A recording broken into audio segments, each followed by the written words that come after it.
This is our world. A warm, comfortable, familiar place. But walk away from the fire and look up. Our thoughts soon leave home. Are we just insignificant specks? Is the universe welcoming or hostile? We could stand here forever, wondering. Or we could turn our back on this beach, leave home, to see the universe, from here to its edge, to discover its wonders, confront its horrors. Beautiful new worlds, malevolent dark forces.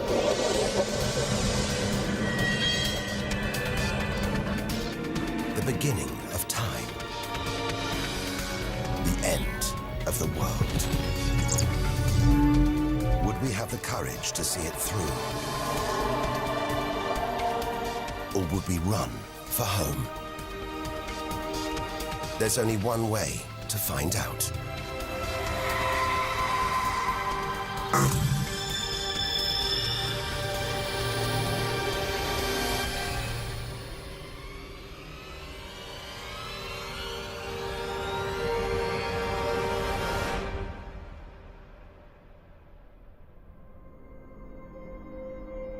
The edge of space, only 100 kilometers up, just an hour's drive from home. Down there, life continues. The traffic keeps moving, stocks go on trading, and Star Trek is still showing. Looks favorable enough at this point that the race should go. The Blue Jays will be without starter Jim Clancy for a couple of weeks. He's having problems this morning. Order! Will the honourable gentleman resume his seat? Mr. Ashton. But we have to leave all this behind. To dip our toe into the vast dark ocean beyond.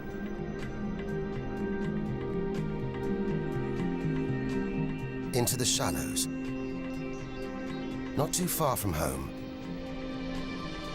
Onto the moon.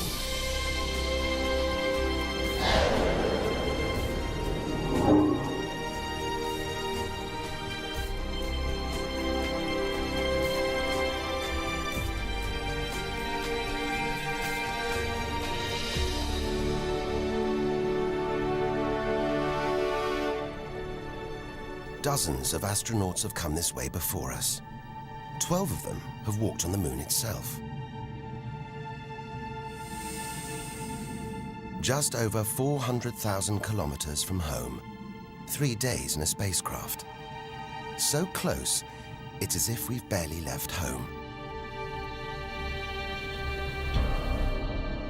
Familiar, safe, within sight of Earth.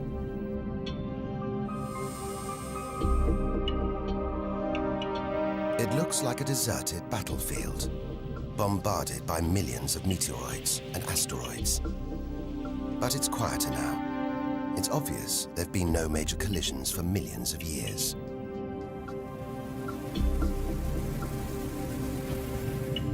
This brings back memories. The Apollo 11 lunar module. Neil Armstrong's first footprints. Looks like they were made yesterday. There's no air to change them. They should survive for millions of years. Maybe longer than us.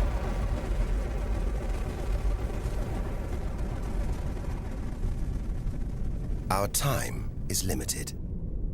We need to take our own giant leap.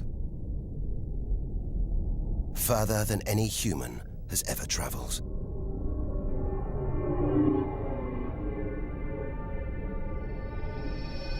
Out of the darkness, a friendly face. The goddess of love. Venus. The morning star, the evening star.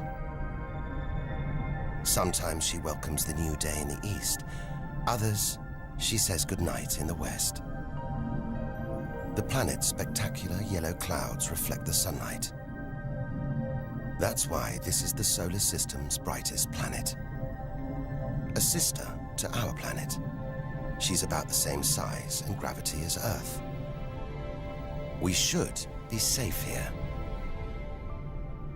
But the Venus Express space probe is telling us these dazzling clouds are made of deadly sulfuric acid, that the planet's atmosphere is choked with carbon dioxide.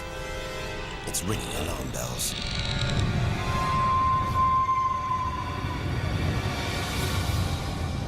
Venus is one angry goddess. The air is noxious, the pressure unbearable, and it's hot, approaching 500 degrees Celsius. Stay too long, and we'd be corroded, suffocated, crushed, and baked.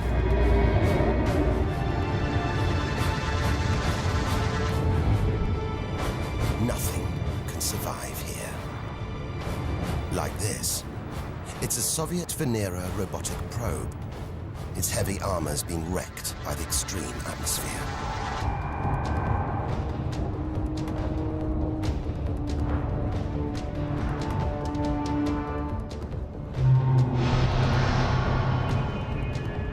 So lovely from Earth, up close, this goddess is hideous.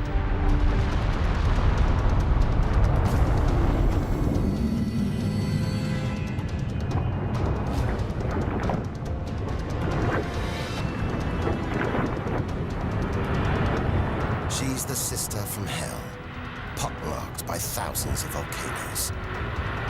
All that carbon dioxide in its atmosphere is trapping the sun's heat.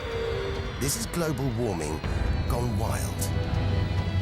Before it took hold, maybe Venus was calm, more like her sister planet, Earth.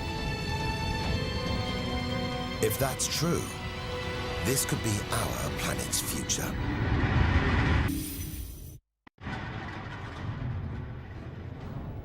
Beginning to think we shouldn't be out here, that we should turn back. But there's something hypnotic about the sun.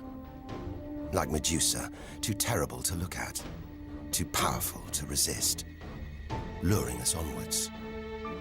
On, like a moth to a flame. Dwarfed by, scorched by the sun, it's Mercury. Get too close to the sun, this is what happens. Temperatures swing wildly here. At night, it's minus 170 degrees. Come midday, it's 400 plus. Burnt, frozen, and look at those scars. A sign that Mercury had a violent past. The Messenger space probe is telling us something strange.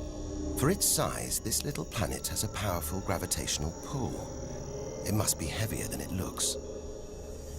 It's like a huge ball of iron, covered with a thin veneer of rock, the core of what was once a much larger planet.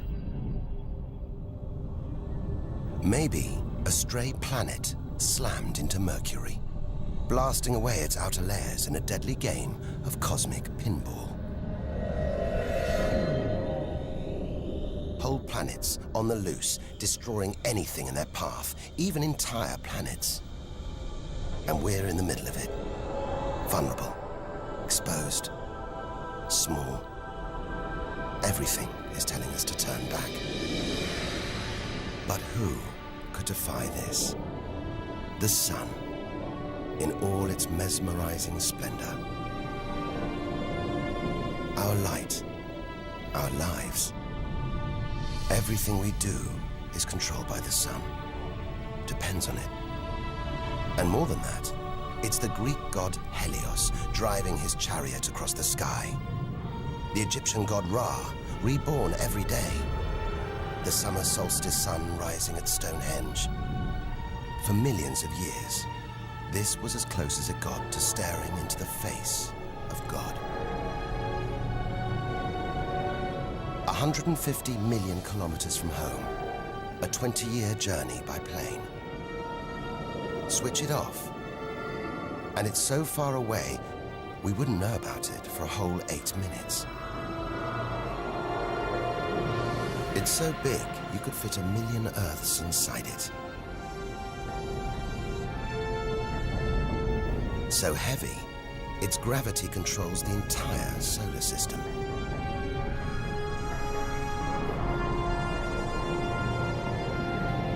But who needs numbers? We've got the real thing.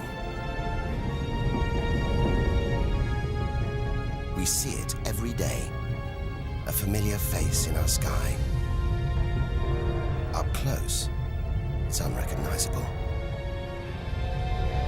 A turbulent sea of incandescent gas.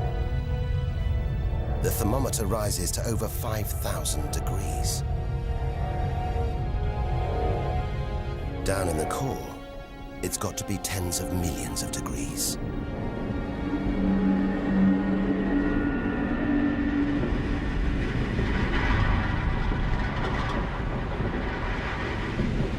Hot enough to trigger a nuclear reaction, turning millions of tons of matter into energy every second. More than all the energy ever made by mankind. Back home, we see this energy as light, feel it as heat. But up close, there's nothing comforting about the sun. It's so full of electrical and magnetic activity, it's bursting out in these huge incandescent gas loops called prominences. Each one releasing more energy than 10 million volcanoes. You could get the Earth through one of these loops and still have tens of thousands of kilometers to spare.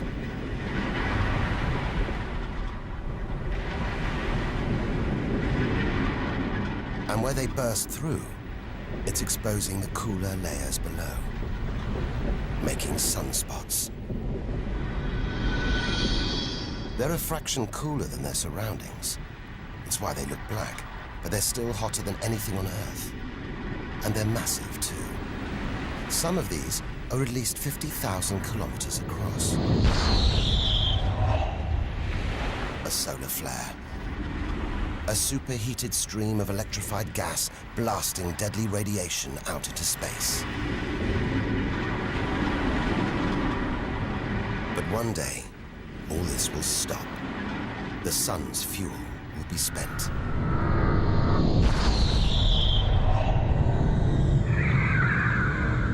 When it dies, that'll be it for the Earth as well. This God creates life and destroys it, demands we keep our distance.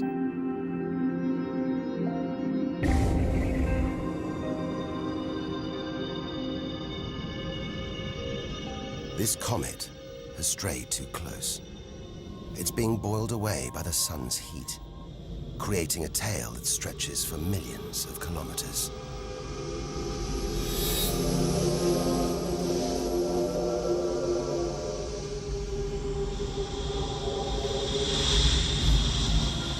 It's freezing in here. There's no doubt where this comet's come from. The icy wastes of deep space. But look at all this steam, the geysers and dust. It's the sun again, melting the comet's frozen heart. A kind of vast, dirty snowball, covered in grimy tar. Tiny grains of what looks like organic material, preserved on ice since, well, who knows when. Maybe even the beginning of the solar system. Say a comet like this crashed into the young Earth billions of years ago. Maybe it delivered organic material and water, the raw ingredients of life. It may have even sown the seeds of life on Earth that evolved into you and me.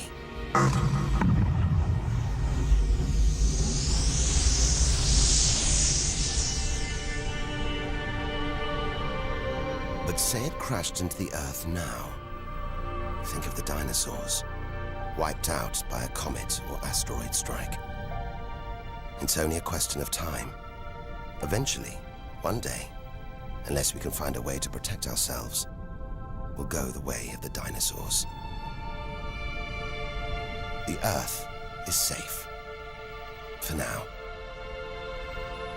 But if life on Earth was obliterated, we'd be stuck out here, homeless, adrift in a hostile universe.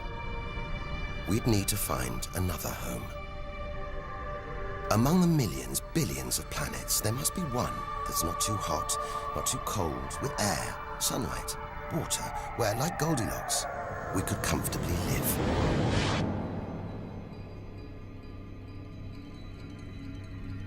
The red planet. Unmistakably, Mars. For centuries, we've looked to Mars for company, for signs of life.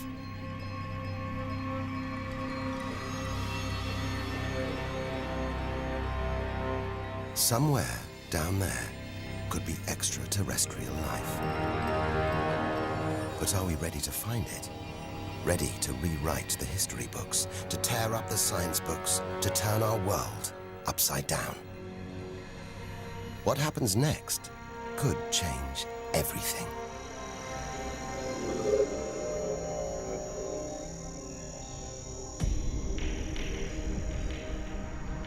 More than any other planet, Mars captures our imagination.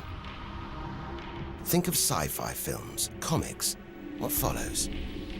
Martians. It's all just fiction, right?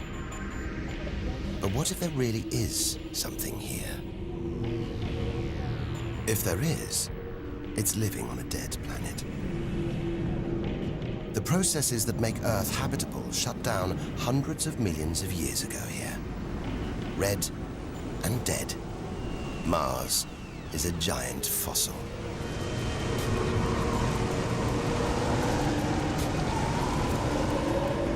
Something's alive. A dust devil. A big one.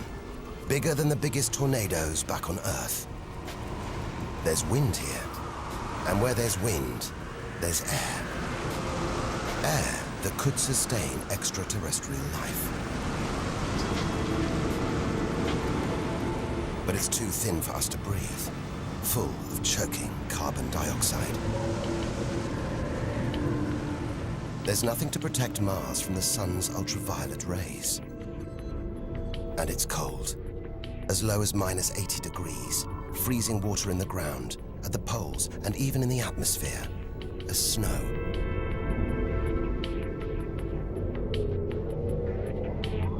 It's hard to believe anything could live here. But on Earth, there are creatures that survive in extreme cold, heat, and even in the deepest ocean trenches. It's as though life is a virus. It adapts, spreads. Maybe we're carrying the virus of life across the universe right now. Even in the most extreme conditions, life usually finds a way. But on a dead planet, with no geological activity to replenish the minerals and nutrients in its soil, no heat to melt its frozen water, and all this dust, it's hard to see where we're going.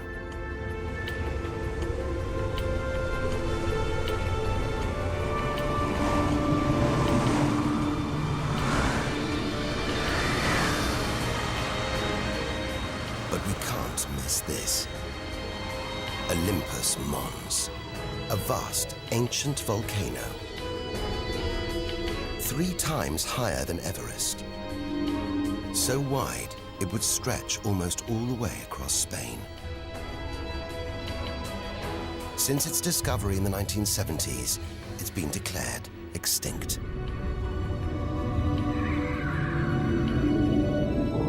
It looks like there's something happening on its slopes. It's as though lava has been flowing. But any lava flows should be long dead, obliterated by meteorite impacts. Unless this monster isn't dead after all. If it's not, there could be molten magma beneath the crust right now. This changes everything. Volcanic activity could be melting frozen water in the soil, recycling minerals and nutrients, creating conditions for life to exist.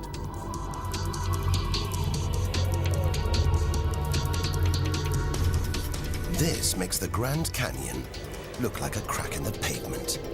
It goes on and on. So far, it would stretch all the way across North America. But look, signs of activity, erosion, and what looks like dried up riverbeds on the canyon floor. Maybe volcanic activity melted ice in the soil, sending water flowing through this vast canyon. Activity that we now know could still be melting ice, creating water. And where there's water, there could be life. If we can find running water, there's a chance we could find living creatures.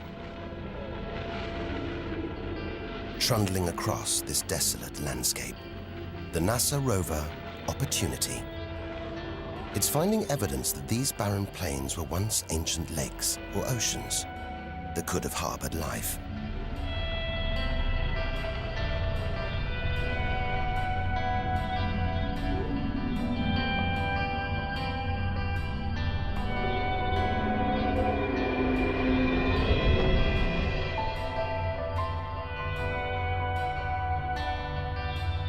Look at these gullies.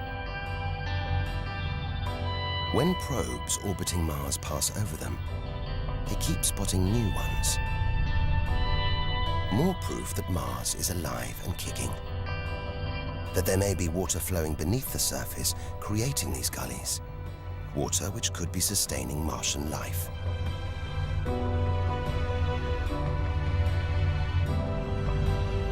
Now all we have to do is find it. Unless we've already found it. Not on Mars, but on Earth. There's one theory that has life starting here before moving to Earth. The idea is that an asteroid impact blasted fragments of Mars, complete with tiny microbes, out into space and onto the young Earth, where they sowed the seeds of life itself. No wonder we find Mars fascinating. It could be our ancestral home. If it's true, it means we're all Martians. The Mars we thought we knew is gone, replaced by this new, active, changing planet. And if we don't know Mars, possibly the solar system's most studied planet, what else don't we know? There must be other secrets out there, waiting to be discovered.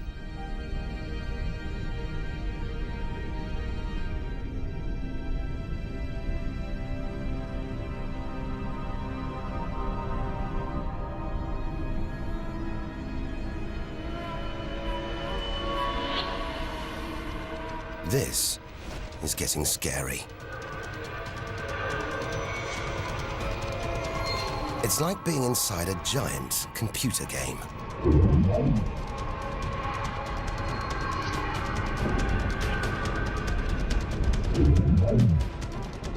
But these are all too real. Asteroids, some of them hundreds of kilometers wide. This one must be about 30 kilometers long.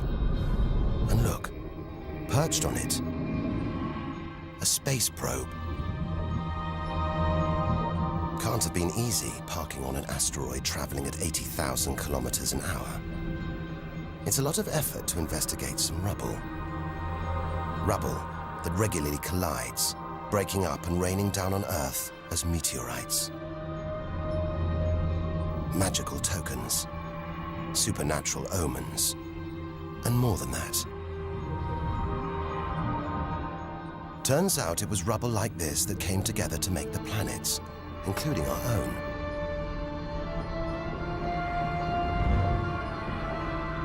So by dating the meteorites we find on Earth, we know the planets were born 4.5 billion years ago.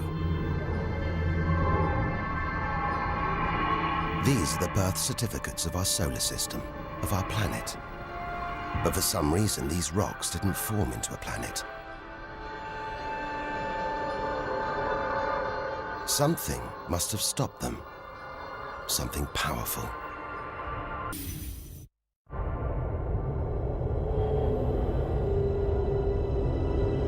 Jupiter. What a monster. At least 1,000 times bigger than Earth. So vast, you could fit all the other planets inside it.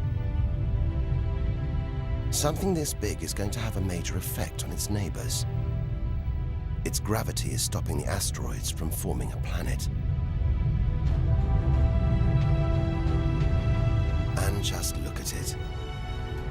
It's stunning. But up close, maybe things aren't quite what they seem. This huge planet is almost all gas. Land here, and we'd sink through its layers, maybe never hitting a solid surface. And Jupiter's good looks, the product of extreme violence. It's spinning at a huge rate, whipping up winds to hundreds of kilometers an hour, contorting the clouds into stripes, eddies, whirlpools. And this, the legendary Great Red Spot. The biggest, most violent storm in the solar system. At least 3 times the size of Earth. It's been raging for over 300 years. All those churning clouds have sparked an electrical storm. Just one bolt is 10,000 times more intense than any at home.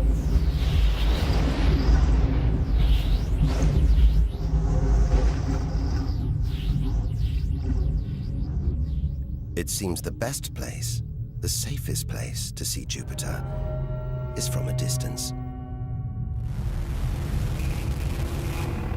That's just beautiful, dancing round the poles like the aurora back home. But the Geiger counter is going wild. It seems even these are deadly, generated by lethal radiation pulled from space by Jupiter's powerful magnetic field. We're beginning to realize out here, nothing is what it seems. The universe is full of contradictions, deceptions, traps.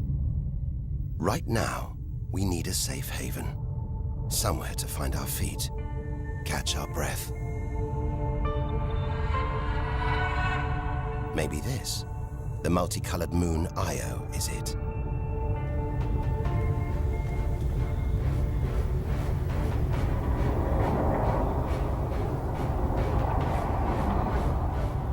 Those pretty colors, a molten rock, sulfur, volcanoes, spewing burning hot ash and sulfur hundreds of kilometers into the air. This is no safe haven. This is the most volatile place we've seen since the sun. Our magical journey to the edge of the universe is turning into a desperate flight. We've got to keep believing, hoping that amidst the dangers, there are wonders waiting to be discovered.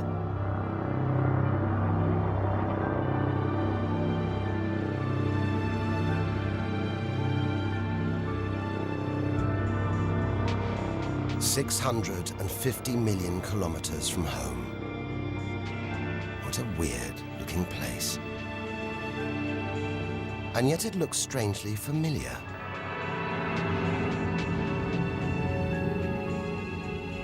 A bit like the Arctic with all that ice, all those ridges and cracks.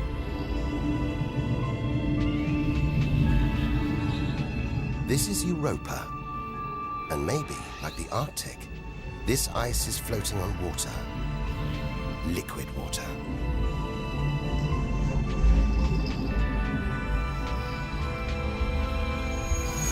It's an intriguing thought. But we're 800 million kilometers from the sun. Surely Europa is frozen solid.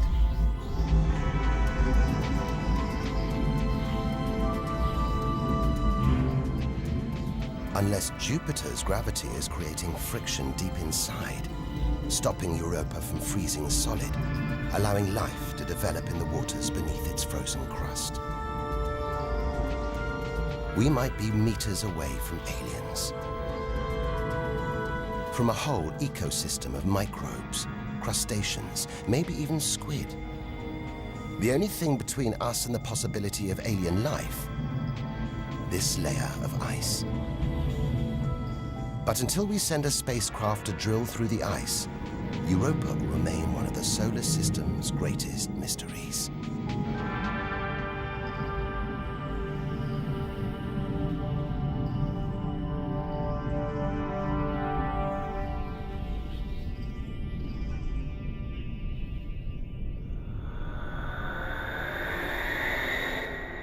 It's captivated our imaginations, haunted our dreams. And here it is, spinning before our eyes. Saturn, the jewel in the solar system's crown. Seeing it makes everything we've experienced worthwhile. There's something magical about Saturn. A giant ball of gas, so light it would float on water. Its spectacular rings would stretch almost from Earth to the Moon, but they're just a few hundred meters deep. That's the Cassini orbiter. It's picking up ghostly radio emissions, probably generated by auroras around Saturn's poles. This is the real music of the spheres. And Cassini is telling us these rings are probably all that's left of a moon shattered by Saturn's gravitational pull. Incomparable beauty from total destruction.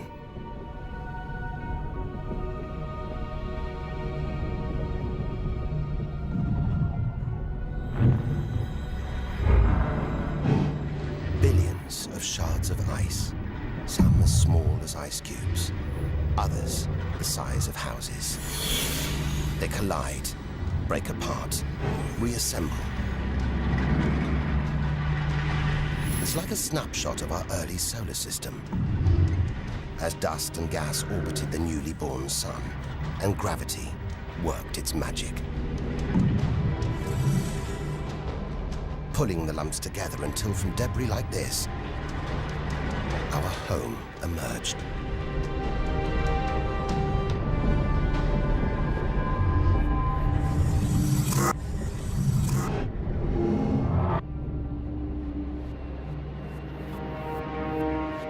We could stay here forever, gazing at Saturn's seductive allure. But we have to drag ourselves away. We've got so much further to go, so much more to learn. Which isn't easy when the largest object in sight is this moon, wrapped in thick clouds. Titan.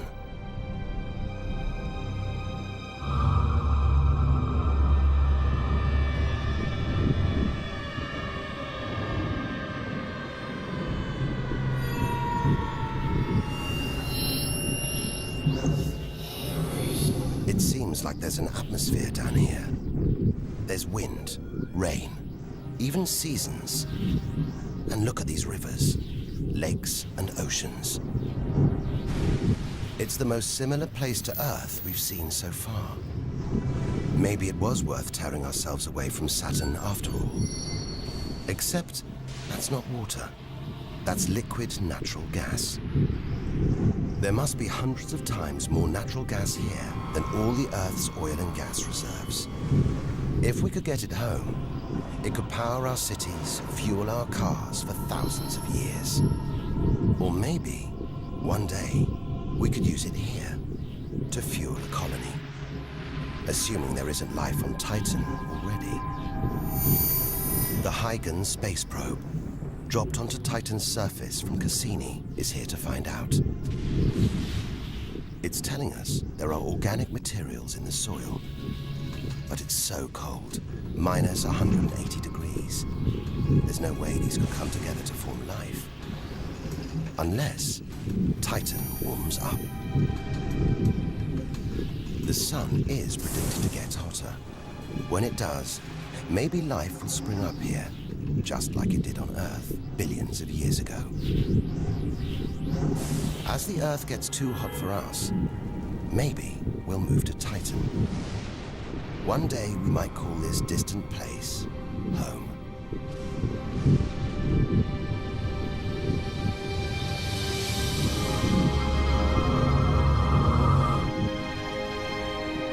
Home. We're at least 1 billion kilometers away now. Beyond this point, we lose visual contact with the Earth. We're standing on a cliff, looking out into the solar system's mysterious outer reaches.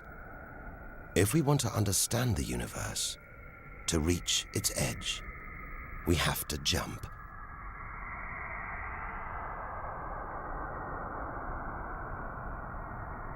Unseen from Earth, unknown for most of history, we're in the solar system's outer reaches.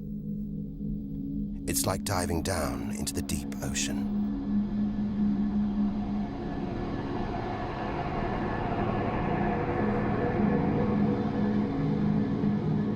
Those rings. It looks like Uranus has been tilted off its axis, toppled over by a stray planet.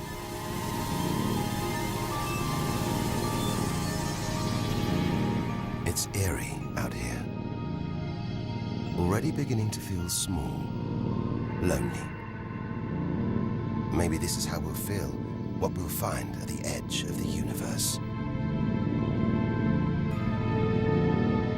But we've barely left the shore. Shrink the Earth down to the size of a pea. We've traveled less than 2 kilometers. But to reach the edge of the solar system, we've got to travel another 20,000 kilometers. Out of the deep, another strange beast. The god of the sea, Neptune.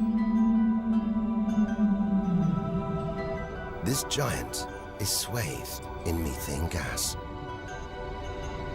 And look, a storm the size of Earth, whipped up by savage 1,500-kilometer-an-hour winds.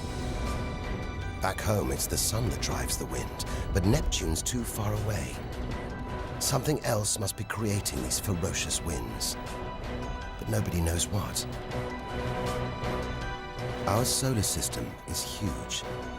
It's alarming how little we really know about it.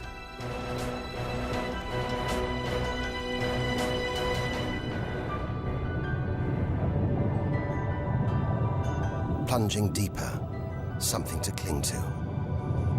After all those balls of gas, a solid moon. Triton. Solid, but not stable. Just look at these geysers, cosmic chimneys pumping out strange soot.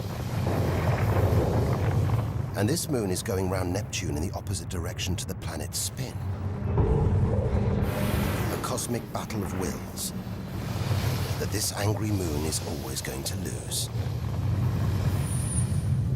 Neptune's massive gravity is pulling on Triton, slowing it down, reeling it in.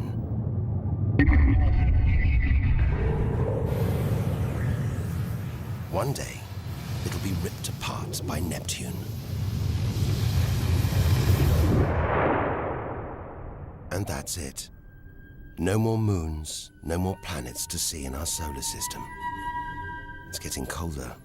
We're getting further from the sun, slipping from the grip of its gravitational tentacles. But look at all this. It's not a void. It's teeming with frozen rocks, icy spheres, like Pluto. Until recently, it seemed Pluto was alone. Beyond it, nothing. We were wrong.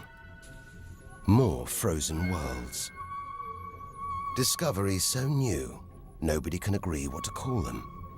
Plutinos, ice dwarfs, cubanos. Whatever the name, the implications are the same. Our solar system isn't the neat model we thought it was. Over 13 billion kilometers from home, the most distant thing ever seen to orbit the Sun, another small, icy world called Sedna, discovered in 2003. Its orbit takes 10,000 years and sends it 130 billion kilometers from the Sun. Hang on, there's something else out here. 16 billion kilometers from home, the space probe Voyager 1. If it wasn't for this bundle of aluminium and antennae, we'd have no images of the giant planets, no clue about their strange moons. It's traveling 20 times faster than a bullet, sending messages home.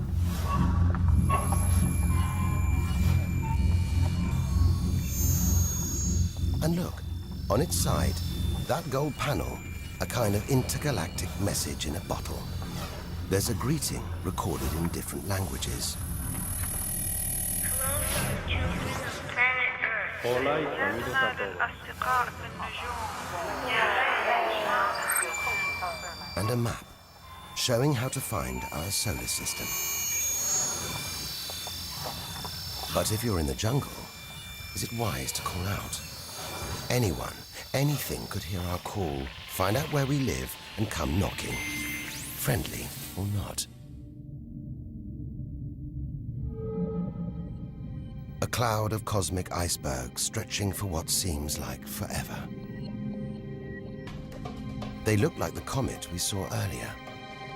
Maybe it started life out here, until something dislodged it, sending it towards the Sun, just like the comets that may have planted life on Earth billions of years ago. And seeing all this ice, maybe they carried water to Earth too. It's an astonishing thought. The water in the oceans, in your coffee, even in your body, all from this distant celestial ice machine.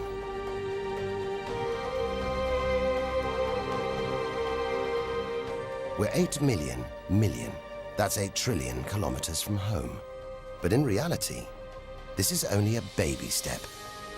Ahead, trillions of kilometers, billions of stars. This is it. Time to stop looking in and start looking out. To step out into the big, wide universe. Into interstellar space.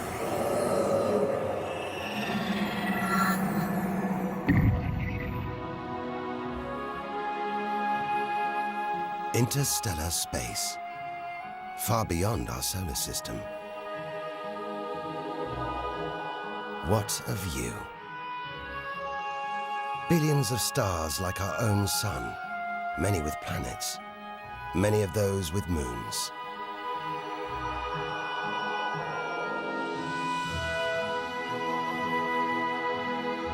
It's hard to know which way to go. There are infinite possibilities in every direction. Whichever way, we're going to need a serious burst of acceleration.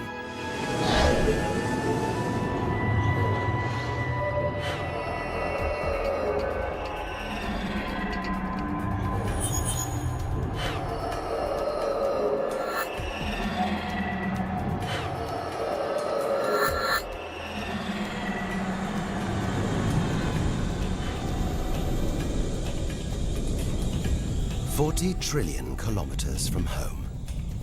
150,000-year ride in a space shuttle. And we've only just reached the first solar system after our own. Alpha Centauri. Not one, but 3 stars. They're spinning around each other, locked in a celestial standoff. Each star's gravity attracting the other, their insane orbital speed keeping them apart.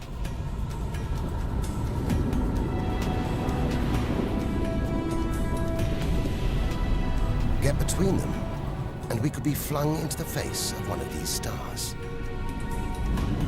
Vaporized, trillions of kilometers from home. So far, the kilometers are becoming meaningless. We're going to have to talk in light years. A beam of light takes 1 year to travel 10 trillion kilometers. So 40 trillion kilometers is 4 light years from home. It's crazy. Distances so vast, they're almost beyond comprehension.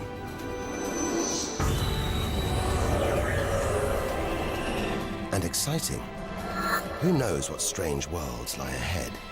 What we'll discover when, if we reach the edge of the universe.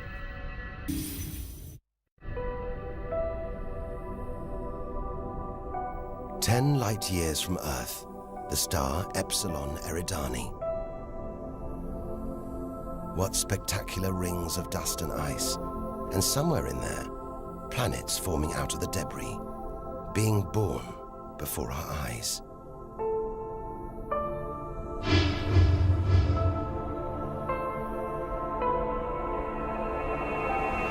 Asteroids and comets everywhere.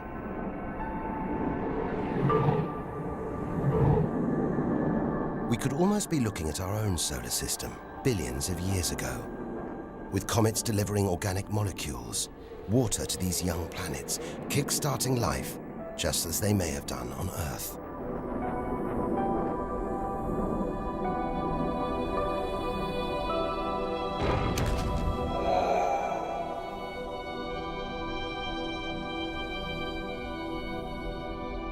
At the center of all this action, a star smaller than our sun. It's still in its infancy. Any life in this solar system would be primitive at best.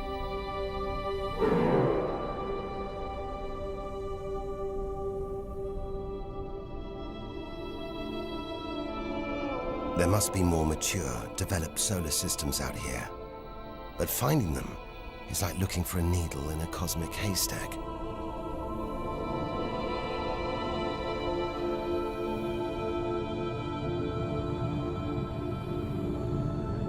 "20 light years from Earth. Star Gliese 581.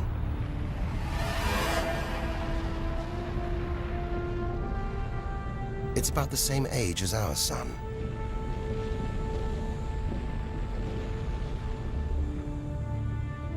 And orbiting it, this planet. It's just the right distance from its sun.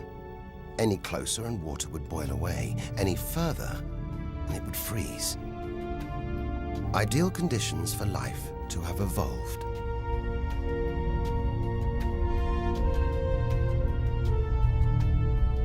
And if comets have struck, delivering water and organic materials, then life, complex beings like us, even civilizations like our own, could be down there, right now.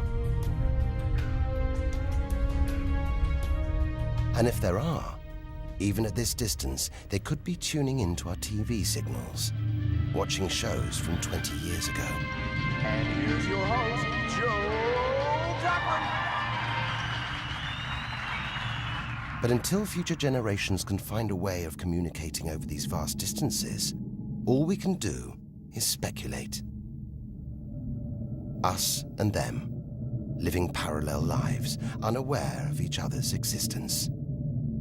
Unless life has been and gone.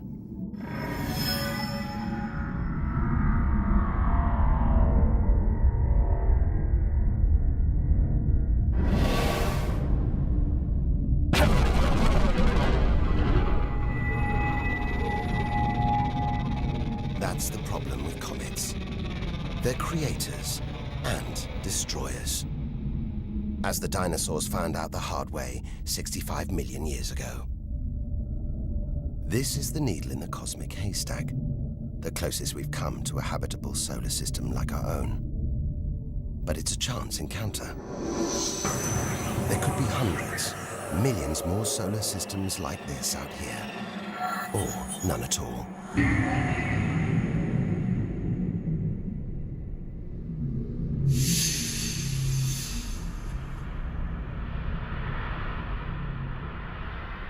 This is vast.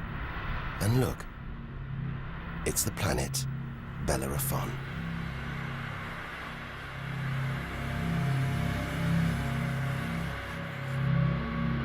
So close to its own sun, it's a miracle it was discovered at all. Problem is, from Earth, we can't see planets this far out. They're obscured by the brilliance of their neighboring stars. But the planets have a minute gravitational pull on those stars. Measure these tiny movements trillions of kilometers away, and we can prove they exist. That's how we tracked down Bellerophon in the 1990s, opening the floodgates to the discovery of hundreds of other distant planets.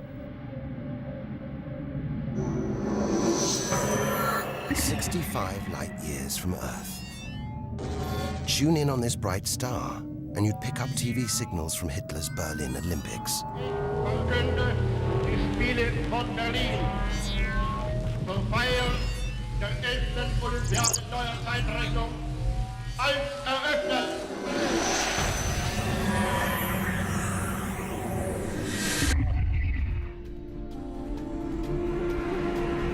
Twin stars. It's Algol, the demon star, feared since ancient times on account of its sinister behavior. From Earth, it appears to blink as one star passes in front of the other. Up close, it's even stranger. One star has expanded into the gravitational pull of the other. It's being sucked towards it. Almost 100 light years from home. Listen. One of the first ever radio broadcasts. Just a faint whisper. We appreciate it if anyone hearing this broadcast would communicate with us. We are very anxious to know how far the broadcast is reaching.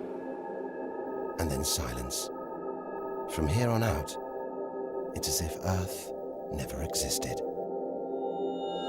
Any aliens living beyond here will have no idea we're there.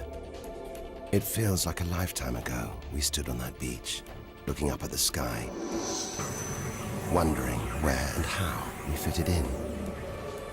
It's time to appreciate the wonders we're seeing, not just for what they tell us about our own world. It's what they can tell us about the whole universe, its past and its future.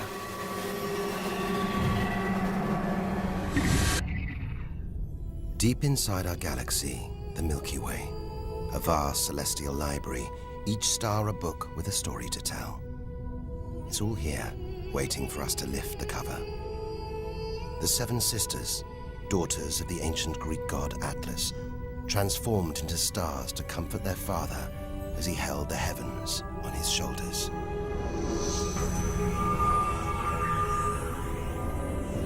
And this giant, Betelgeuse, the brightest, biggest star we've seen so far. It's got to be at least 600 times wider than our own sun.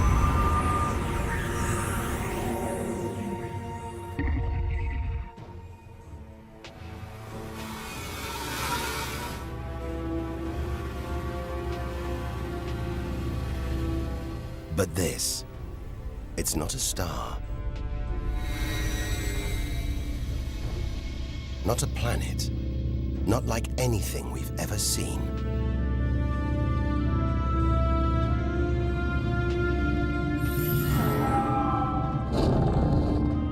A ghostly spectre, more than 1,300 light years from Earth. Orion's dark cloud. Dust and gas, so dense it's shrouding us, shutting us off from the universe outside. There, deep inside, a ball of light, pulling the dust and gas towards it, heating up, merging into a ball of burning, hot gas. Like a star, like our sun, in miniature. It's millions of degrees inside it. So hot, it's beginning to trigger nuclear reactions, the kind that keep our sun shining. Making energy, radiation, light. A star is being born.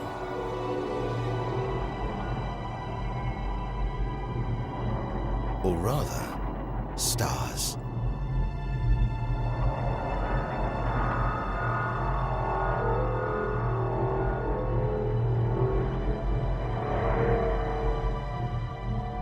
Orion's dark cloud is a vast star factory.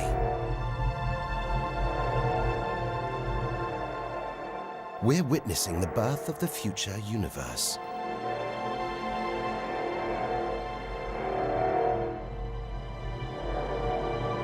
We've come to expect hostile horrors, but we're discovering one of the universe's greatest creative wonders: star birth.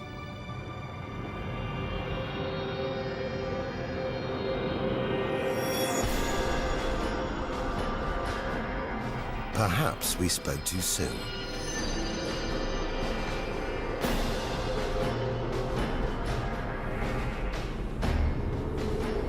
Jets of gas, exploding outwards at 200,000 kilometers an hour, blasting dust and gas out for millions of kilometers.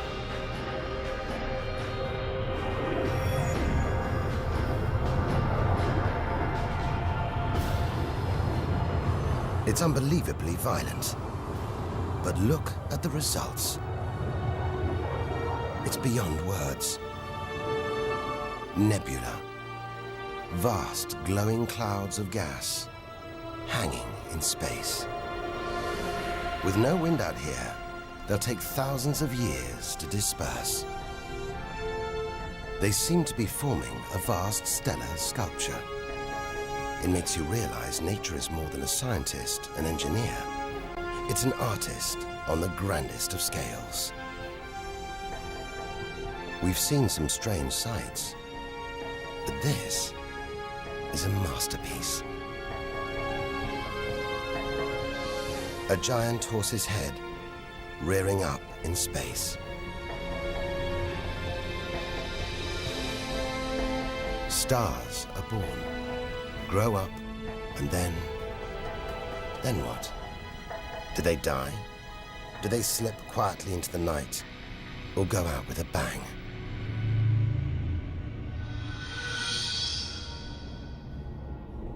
Somewhere between here and the edge of the universe lies the answer. Nearly 4,000 light-years further, luminous clouds suspended in space, encircling what was once a star like our own sun. All that's left of it are these brightly colored gases. Elements formed by nuclear fusion deep inside the star, released into space on its death.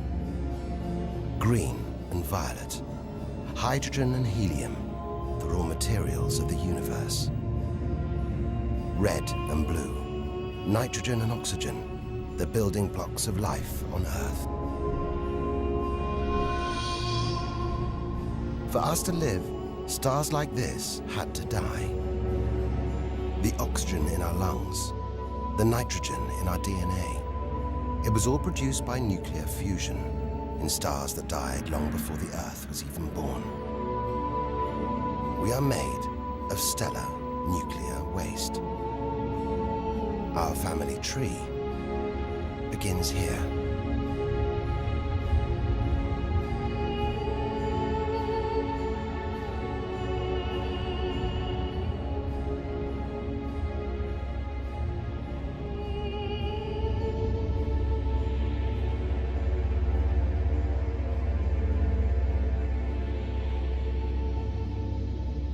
At its heart, the ghost of a star. It's a white dwarf.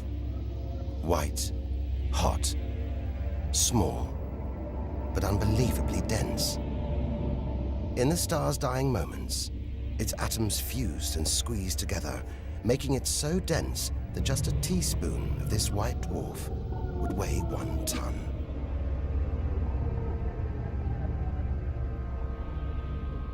It's a chilling premonition of our sun's fate. 6 billion years from now, it'll become a white dwarf. Its death will herald the end of life on Earth. It makes you wonder how many other worlds have been and gone. Stories left untold. Celestial books lost forever.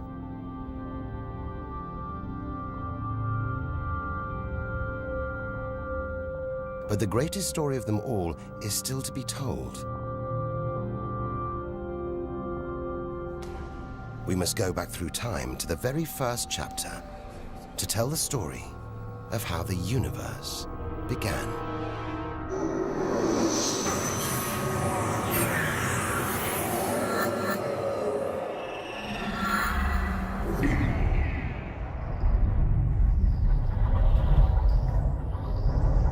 The scattered remains of a dead star.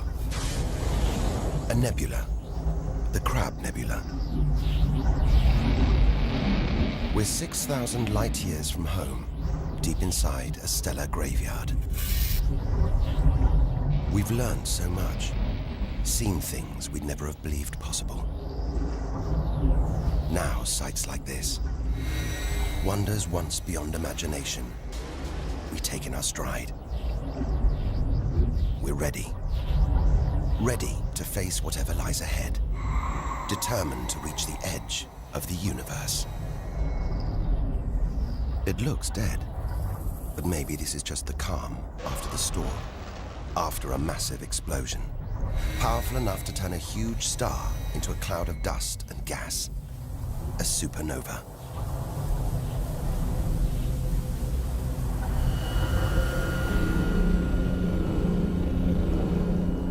The eye of the storm, a spinning, pulsating star, a pulsar.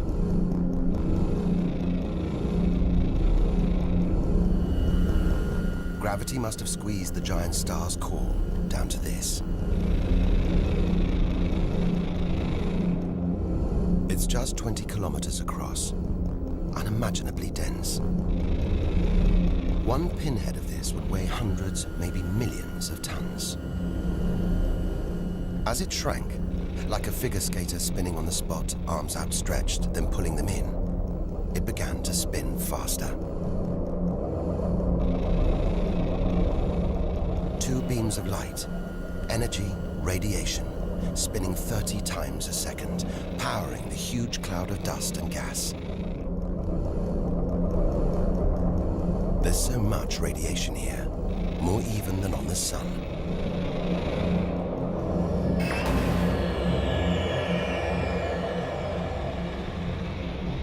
That was easily the deadliest thing we've encountered so far.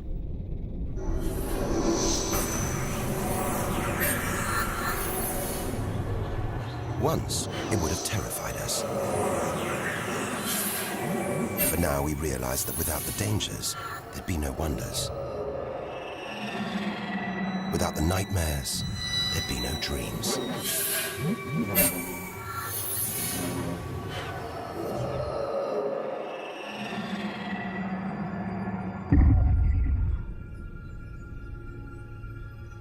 Getting a strange sensation. A feeling, as though there's something bad out here. A malevolent presence. The one thing we didn't want to encounter. Impossibly black, blotting out the stars behind it. We are staring into the face of extinction. The remains of a giant star. A black hole. Instead of contracting to a white dwarf or a pulsar, it just kept on going. Shrinking until it got so small it's just a few kilometers across. Far denser than a pulsar and impossible to resist.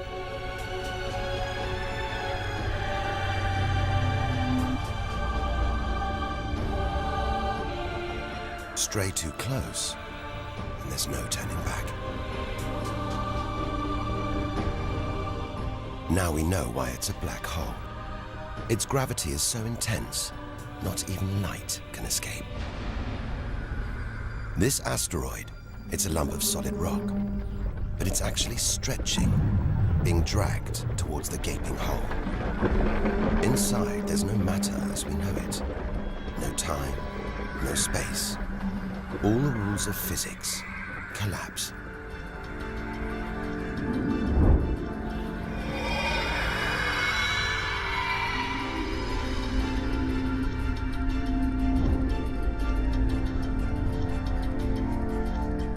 The asteroid is gone. Truth is, nobody really knows where. We're looking at the limit of human understanding. There could be millions of black holes creeping around our galaxy. More perhaps than all the stars in the sky. But we wouldn't see them until it was too late.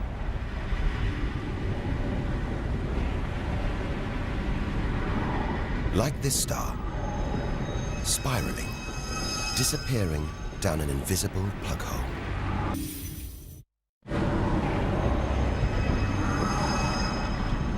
Who's to say we don't live inside a vast black hole? That the whole universe isn't inside one right now, inside another universe. Think about it for too long, and your mind reels. Sometimes it feels like the more we see, the less we know. But we do know our galaxy is more complex and more dangerous than we ever imagined. And we're still in our own galaxy, the Milky Way. The vastness of the universe beyond still lies ahead. The wonders, the dangers, the secrets, they're out there. But first, we've got to find a way out of the Milky Way.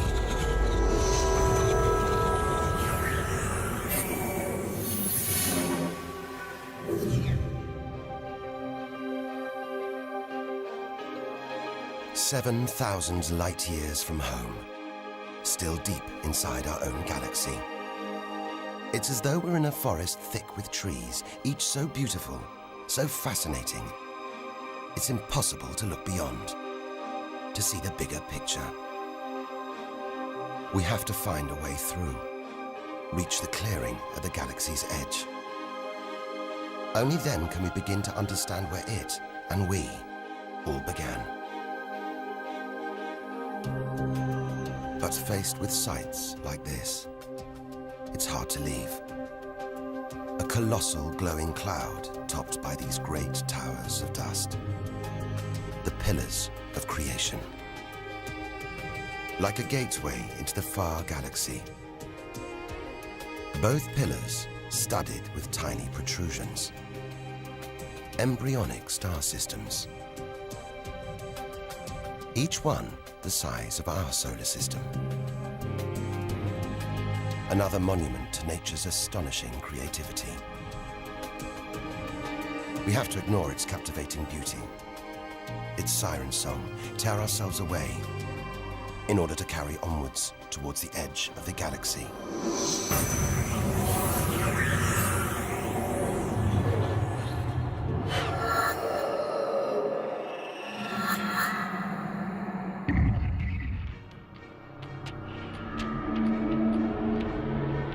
Dazzled by the Milky Way's beauty, we've been blinded to its terrors and strayed into a cosmic minefield.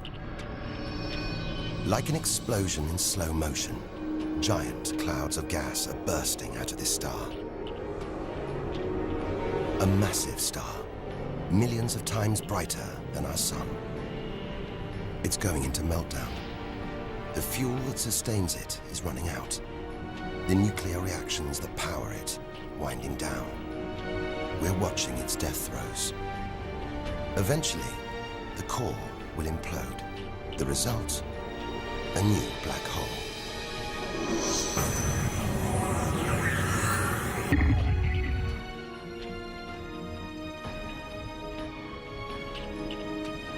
An even bigger, dangerously unstable star. But this one's about to explode. And when a star this big dies, it's 100 times more violent than a supernova. Somehow we've stumbled into the most violent star death imaginable. A hypernova.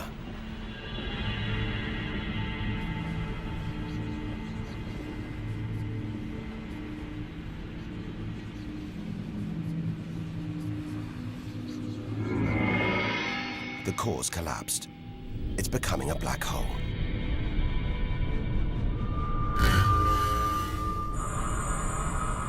And that's the shockwave, surging through the star, ripping its outer layers into space.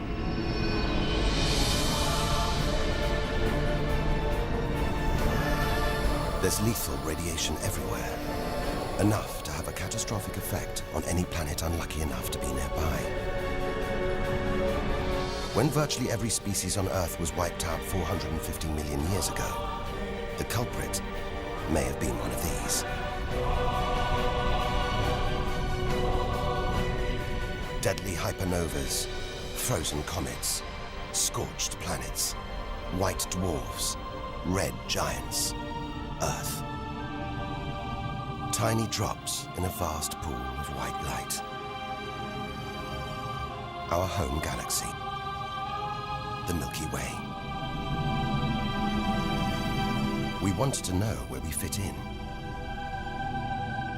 Here's our answer.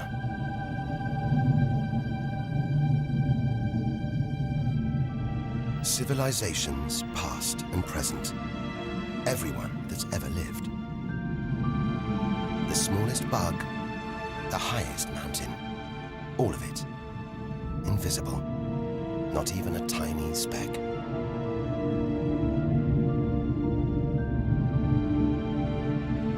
Our home is a minor planet of an insignificant star. If it disappeared right now, who or what would even notice? And yet, so far we found nowhere else we would rather live. Nowhere we could live. It's only now, far from home, that we're beginning to truly appreciate it.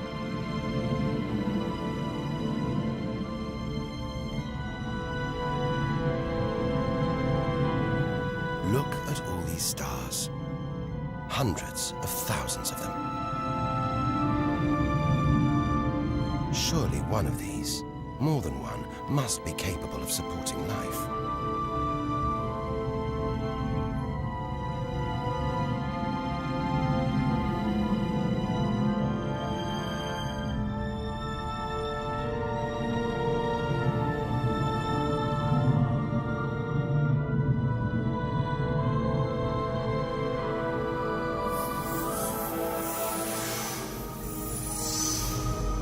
Maybe here, in this swarm of stars, the Great Cluster. Back in the 1970s, astronomers sent a message in this direction, detailing the structure of our DNA and our solar system's location. But it's so far from home, the message won't arrive for at least another 25,000 years. We haven't found alien life yet. But neither have we found any reason to believe it isn't out here, somewhere. There's an equation, devised to estimate the number of other advanced civilizations. Crunch the numbers, and the result is shocking.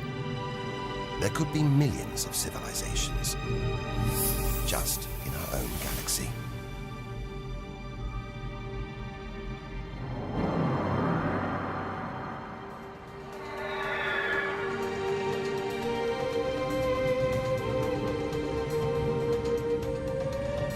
Everything we have seen so far is inside the Milky Way. Now here's our chance to see other galaxies, to glimpse the even bigger picture, and perhaps to answer the ultimate question: where does all this come from? We are now ready to leave our solar system, our galaxy, and enter intergalactic space.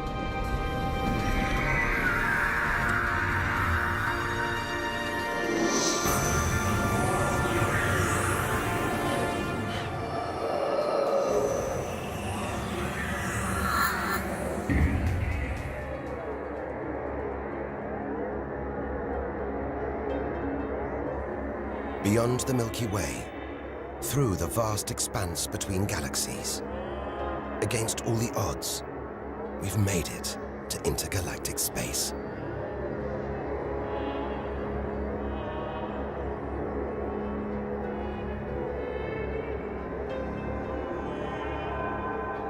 Out here, there's no horizon in sight. Even the closest galaxies are millions of light years away. the remains of galaxies ripped apart by the Milky Way's huge gravitational pull. Scattered through, nothing.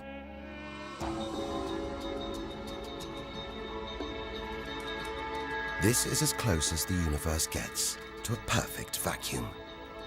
But even this isn't totally empty. There are thin wisps of gas, fine traces of dust, and something else. Dark matter. So mysterious we can't see it, feel it, taste it, touch it, or even measure it. Yet so common, it could make up over 90% of all the matter in the universe. If dark matter does exist, it means there's no such thing as empty space. Even out here, we're surrounded by matter. We only know it exists because of the strange hold it exerts on galaxies, like this one, the Large Magellanic Cloud.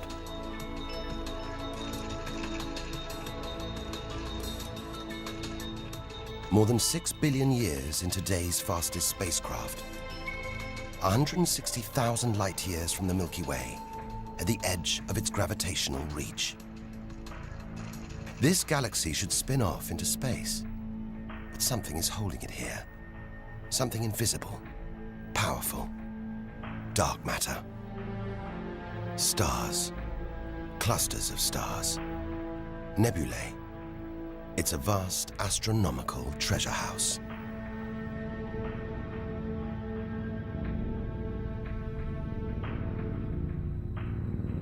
But look at this. It's like a string of gleaming pearls. It's a fireball, expanding out from what must have been a massive explosion, a supernova. So bright that when light from the explosion reached the Earth in 1987, it was visible with the naked eye. And so violent, it triggered a string of nuclear reactions, forcing atoms together, creating new elements. Gold, silver, platinum, blasting them out into space.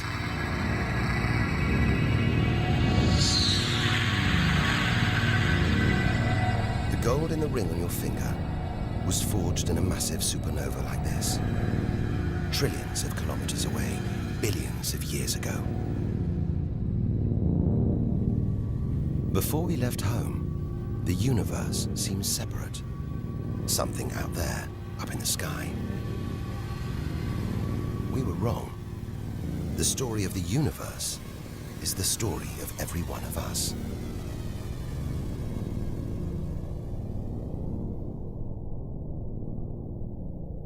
It's comforting to remember as we venture through this abyss. Further and further. Faster and faster.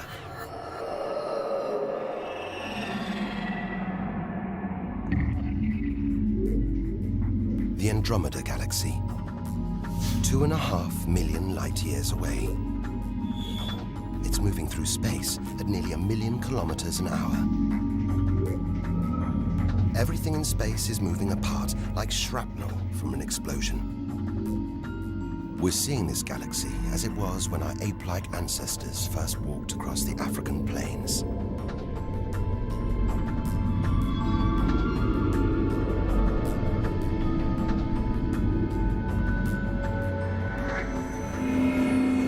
We go further through space and further back in time. This doesn't look right. A whole galaxy exploding. The only thing large enough to cause an explosion on this scale has to be another galaxy. It looks like the end of the world, but we've seen enough to know things are never that simple. This galaxy won't die. It'll be reborn. A new shape, perhaps even new stars. As dust and gas collide, creating friction, shockwaves, triggering the birth of stars.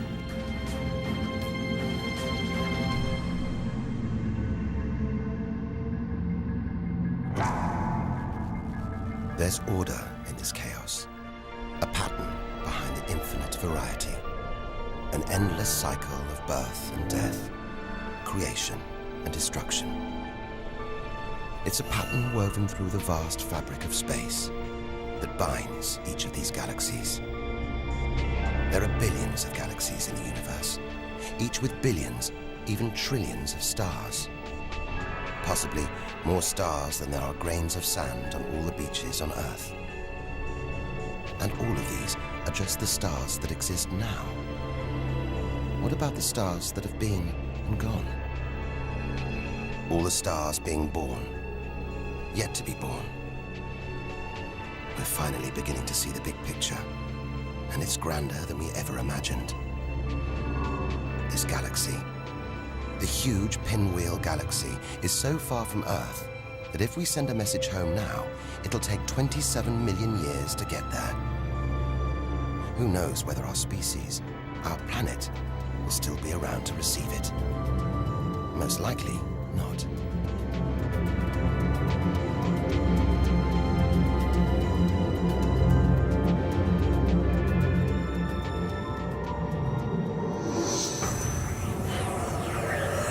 We travel on, back through time.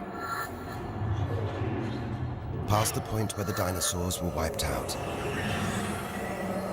Past the moment where the first creatures clambered onto land.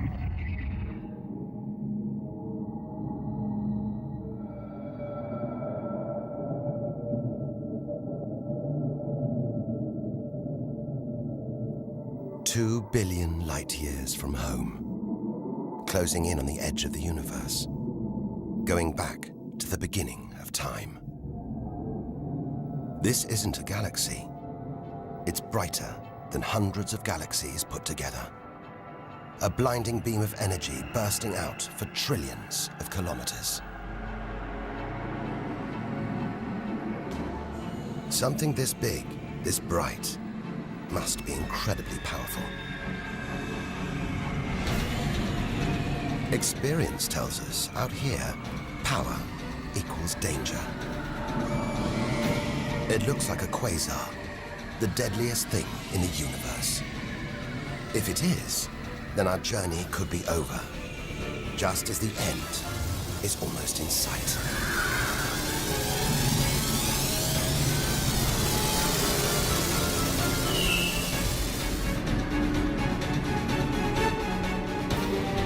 The deadliest, most powerful thing in the universe. A quasar. A swirling cauldron of super-hot gas, brighter than hundreds of galaxies.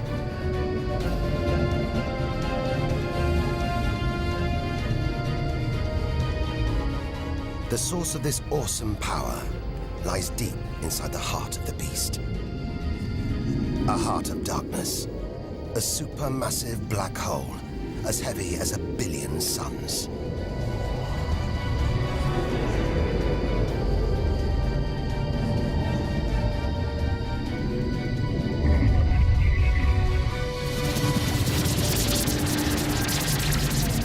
It's ripping apart whole stars, sucking their gases into the quasar, devouring them, until they're nothing, lost forever from the visible universe.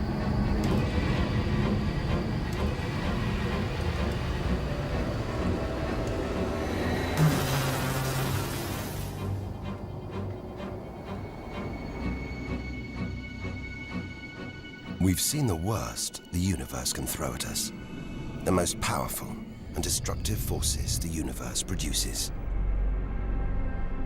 Now it's on to the very edge of the universe. It's almost within reach.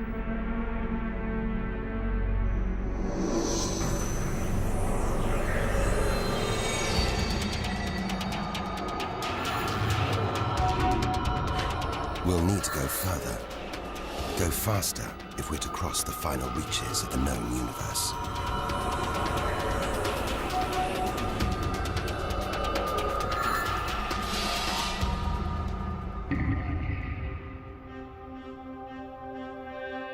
"8 billion light years from home. More galaxies. But these look different. Ragged, small, close together. We're so far back in time, we're seeing these galaxies as they were before the Earth was even born. They're still young, still growing. We're getting closer to where and how it all began. 12 billion years ago.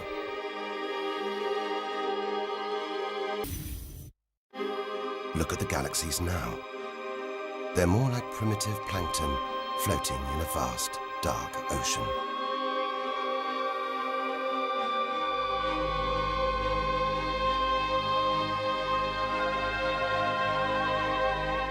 It's magical.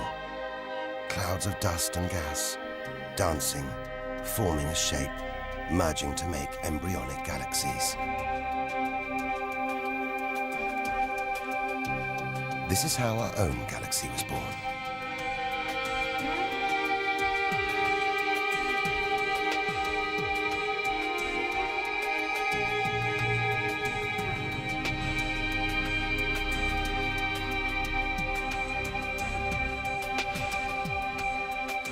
They're disappearing. We've gone back before the stars were born. Into a cosmic dark age. And before that, light. The afterglow from a massive explosion. The explosion which created the known universe.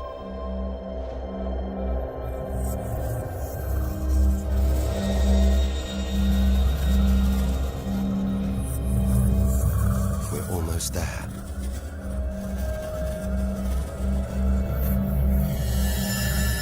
This is it. We've made it. The edge of the universe. 130 billion trillion kilometers from home. 13.5 billion years ago.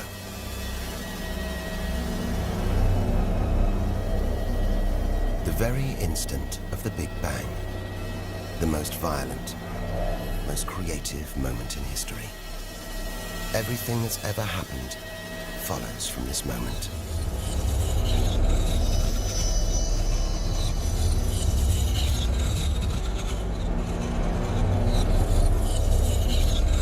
Every religion, every culture has pondered it.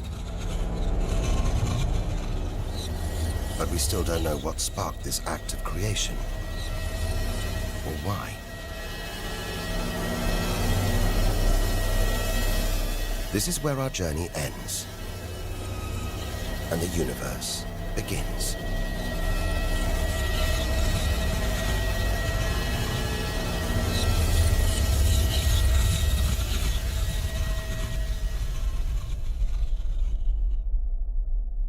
An infinitely hot, small, dense point erupts.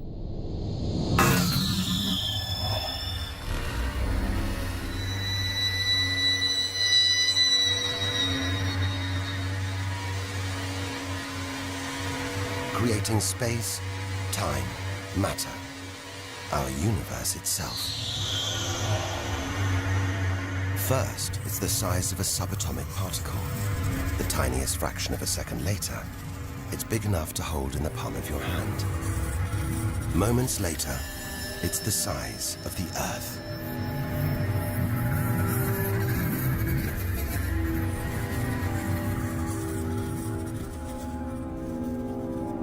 Today, the light from the Big Bang is still spreading out as a hiss of radio static.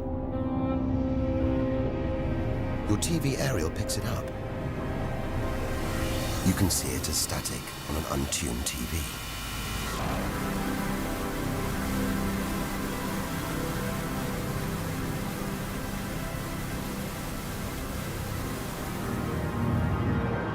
We go on, forwards through time, riding the blast wave. All the things we've seen on our journey are sparks flying out from the Big Bang. Galaxies, stars, planets, all just debris.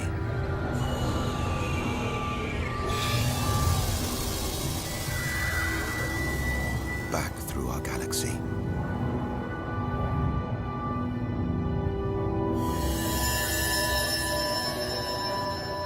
Our solar system.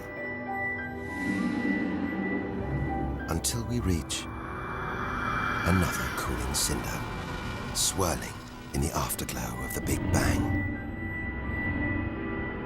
The Earth.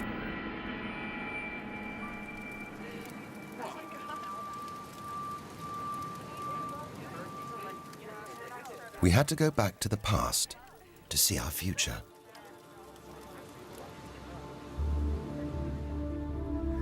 Three billion years from now, the vast Andromeda galaxy smashes into our own.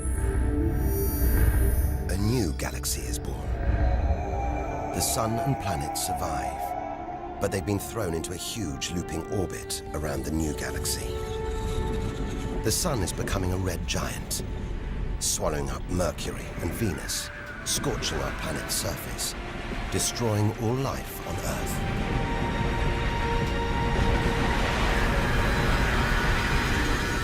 The sun dies, shrinking to a white dwarf. Neighboring stars are dying too, being replaced by white dwarfs, pulsars, black holes. The lights are going down on the galaxy.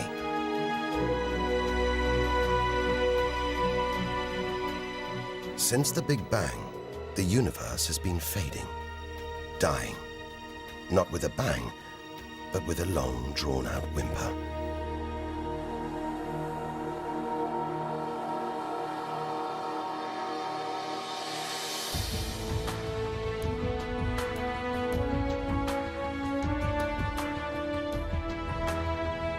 But there could be a way out, an escape route from our dying universe.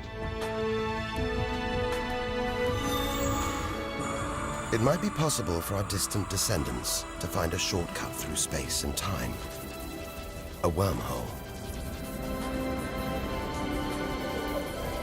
If there are other universes, it could take our descendants from our doomed universe into a parallel one, where they could find another Earth, still in the prime of life.